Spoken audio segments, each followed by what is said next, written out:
Bismillahirrahmanirrahim.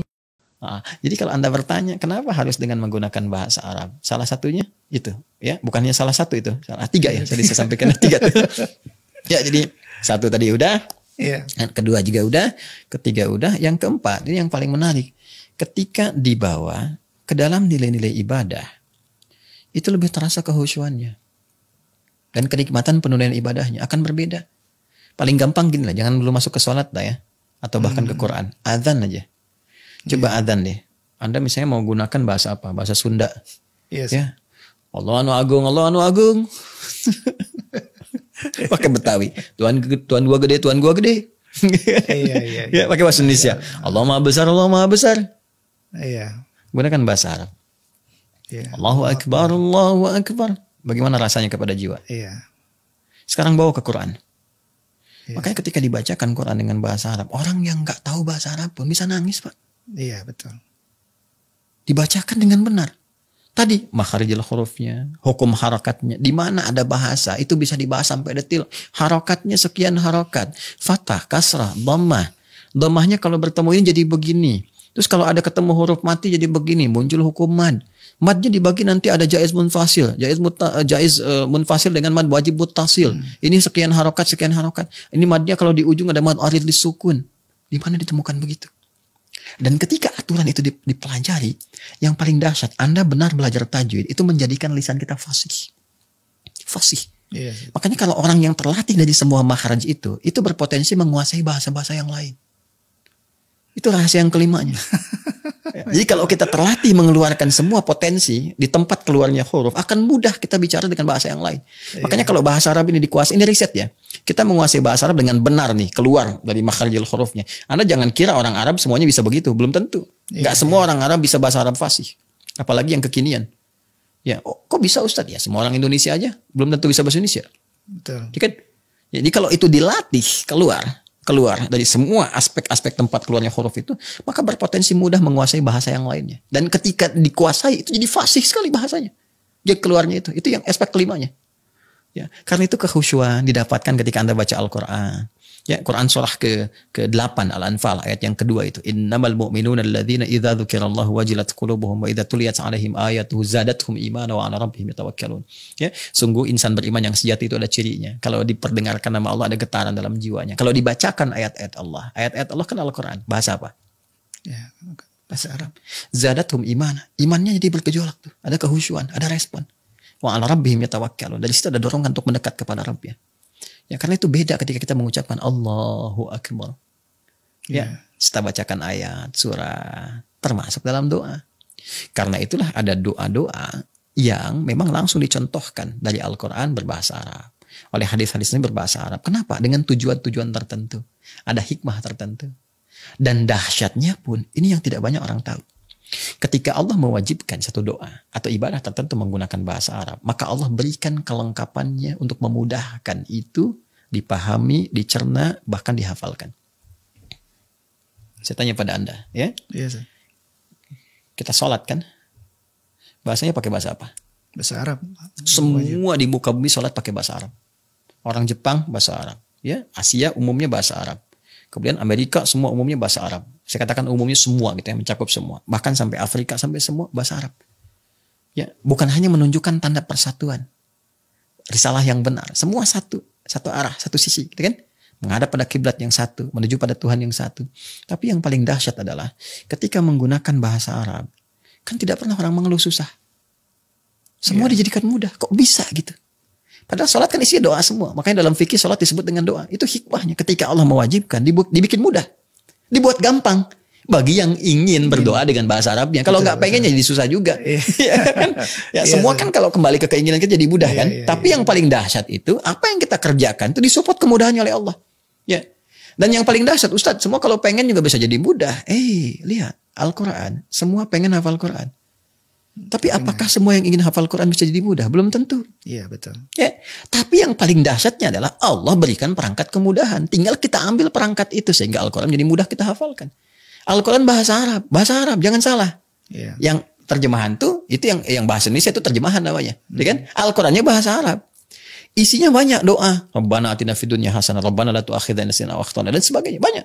Tapi yang paling dahsyat, walaupun ayatnya banyak, 6.236 ayat, tapi Allah berikan perangkat kemudahan. Dan dijamin lagi.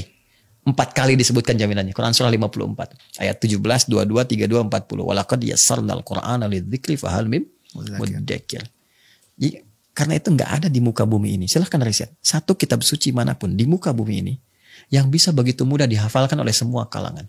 Yang bisa melihat, hafal. Yang penglihatannya ditutup dari maksiat sehingga nggak bisa melihat, ya itu hafal. Yang kecil hafal. Yang muda hafal. Yang senior hafal. Al-Quran. Ya.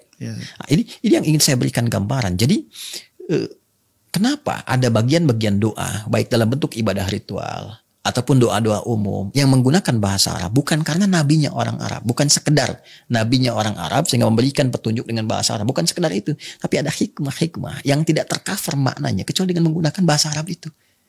Ya, ada bagian tertentu yang kita nggak bisa ganti gitu karena nggak bisa tercover. Ya, bahkan nggak bisa tercover oleh terjemahan. Saya ambil contoh begini. Anda baca Al-Baqarah ayat kedua, ya setelah alif lam mim itu kan, dzalikal kitabu la raiba fihi hudal lil muttaqin. Anda lihat terjemahannya. Di terjemahan itu diterjemahkan kitab ini, dzalikal kitab. Sedangkan kata dzalika bahasa Arab artinya apa? Itu. Oh iya. Ini bahasa Arabnya hadza. Ya, dzalikal kitab terjemahannya kok bisa kitab ini. Kenapa? Karena di kata dzalika itu punya 3 unsur. Dza yang menunjukkan hadza, li lamul bu'di, kaful khitab. Karena saat ayat Quran diturunkan, banyak yang menuduh Nabi Muhammad. Bukan cuma meragukan. Mereka meragukan Nabi, menuduh Nabi penyair, Nabi merekayasa Quran, itu cuma buatan Muhammad SAW. Turun kemudian pernyataan dari Allah. Bantahan sekaligus penegasan. Hei, dza, kitab ini, li, jauh, ka, dari apa yang kamu tuduhkan.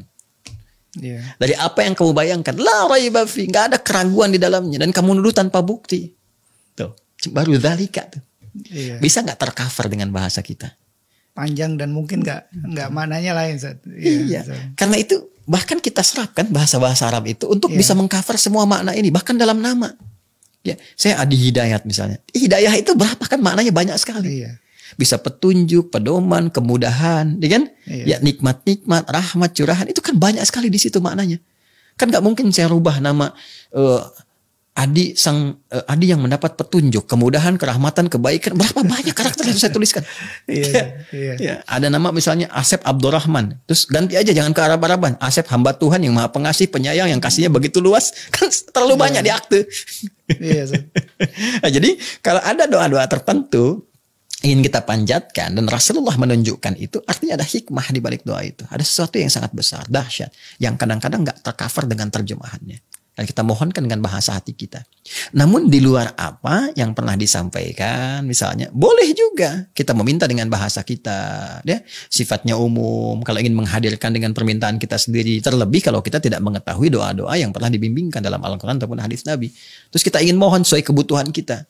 Kan juga boleh jadi kebutuhan kita sekarang tidak sama dengan apa yang dibutuhkan oleh orang di masa lalu. Sehingga orang masa lalu meminta kepada Rasulullah tunjukkan doa sesuai kebutuhan mereka. Kebutuhan kita ini nggak sama dengan orang dulu sehingga nggak kita temukan doanya. Boleh kita gunakan bahasa Indonesia. Lantas kita mengambil isyarat-isyarat kebaikan, ya petunjuk-petunjuk dalam Quran. Seperti apa? Menyebut nama Allahnya. Quran surah ke-17 ayat 110. Qulid Allah awid ar-Rahman ayyammat tad'u falahul asmaul husna. Sebut nama Allah yang sesuai dengan kebutuhan kita. Ya Allah ya Razzaq ya Al-Alim. Kita bisa katakan ya Allah ya Al-Alim. Aku besok mau ujian di kampus. Zaman Nabi kampus di mana? Maka mudahkan ya Allah dengan salah kemudahan yang telah Kau berikan kepada orang-orang soleh sebelumnya, kan? Ya Allah ya Razzaq, Maha Pemberi rizki, anugerahkan kekuatan rizki yang melimpah kepadaku. Besok aku akan ujian untuk masuk perusahaan. Zaman Nabi ada perusahaan apa? Ya kan? Boleh. Jadi silahkan bisa pakai bahasa Indonesia, hal yang kita butuhkan. Tapi dalam aspek ibadah yang telah tetap dengan menggunakan bahasa Arab, nah, di situ tidak berlaku hukum kreativitas. Ya, karena nggak ada hukum relativitas di situ. Jadi hukum relativitas nggak ada, kerelatifan tidak ada. Relatif ini nggak bisa, tidak, tetap gunakan bahasa Arab sesuai dengan petunjuknya. Nah, kemudian di luar itu sesuai kebutuhan kita, silahkan boleh menggunakan bahasa Indonesia umum saja, tapi juga tidak harus kita kemudian menampilkan statement-statement tambahan yang justru mereduksi nilai-nilai kebaikan dari apa yang kita harapkan. Iya, Kurang lebih demikian. Ya malah bahasa Arab itu memperkaya banyak bahasa, termasuk bahasa Indonesia. Kalau dilihat bahwa saya sangat bangga dengan bapak bangsa kita menyerap banyak bahasa Arab, yang akhirnya kalau tanpa bahasa Arab itu kita ngomong begini kayaknya langsung berhenti, karena ada beberapa kata yang langsung ketemu bahasa Arab lagi. Proses asimilasi ya. Iya betul. Asimilasi budaya, karena pengaruh dulu kan percampuran tuh wajar. Iya. Seperti misalnya kalau kita ingin contohkan di Filipina kan banyak terpengaruh juga dengan bahasa Spanyol. Di Afrika banyak dengan bahasa Perancis macam-macam. Karena pergaulan dengan orang Arab dulu juga menjadikan hazanah kebudayaan kita, kemudian terjadi asimilasi, percampuran. Salah satunya ada pengaruh ke sana, ya. Di samping tentunya juga aspek pendalaman kita kepada nilai-nilai keislaman.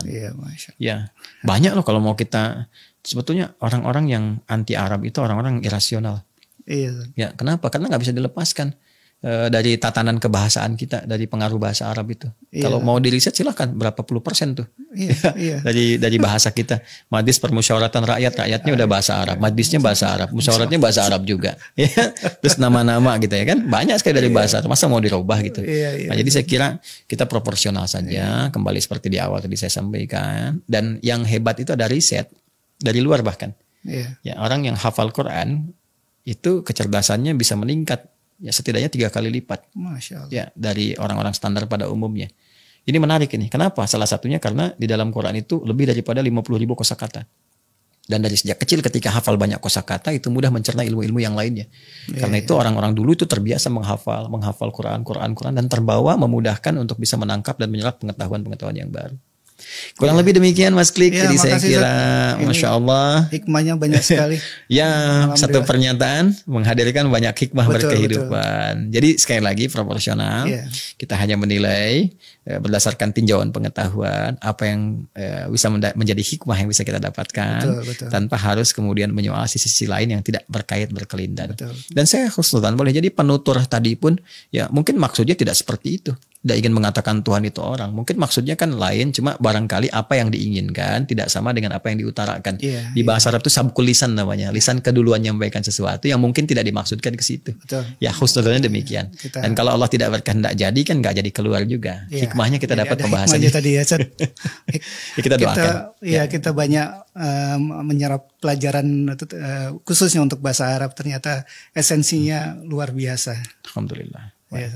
Terima kasih Ustaz. Mudah-mudahan kita bisa berbincang lagi di lain hal. Insyaallah.